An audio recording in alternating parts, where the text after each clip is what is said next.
Let's start in the world of commodities. Exxaro Resources expects total coal production and sales volumes for the first half of the year to fall by 14% and 12% respectively, mainly due to reduced demand from the country's power utility, Eskom, in some areas.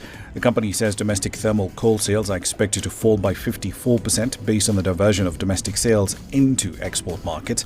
Coal prices have also started the year under pressure due to weak demand from markets in Asia and Europe. The firm said that total expected production remained within 2% of the guidance previously given, while total expected sales are still within 1% of that guidance.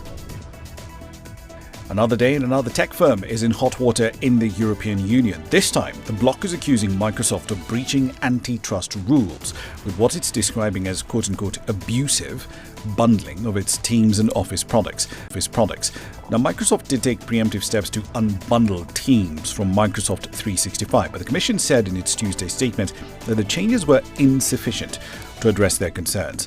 Microsoft said it would work to find solutions to address the Commission's additional concerns. However, if the Commission decides that an infringement has indeed taken place, it can ban the conduct and fine the charge company up to 10% of its global revenues.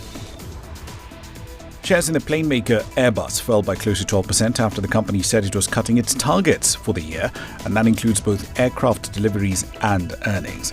It now expects to deliver 770 commercial aircraft in 2024, down from 800 in a previous outlook. It has also delayed its target timeline for ramping up the production of its A320 aircraft.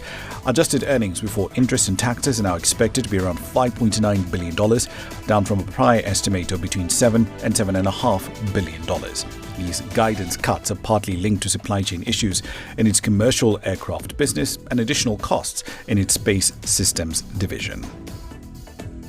And finally, Nvidia shares are finally showing some signs of steadying as the stock's last few weeks of highs and lows are finally taking a bit of a breather.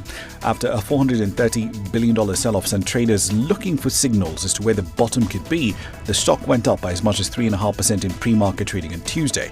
And at that point, it's pretty much set to snap a 3-day rout that had pushed it into a technical correction for the first time since April. Analysts now say that while the rout displayed some concerning signals, they're focusing on the stock's longer-term trend. Nvidia has soared this year amid unrelenting demand for its chips, which dominate the market for artificial intelligence computing. That's a run through your company headlines.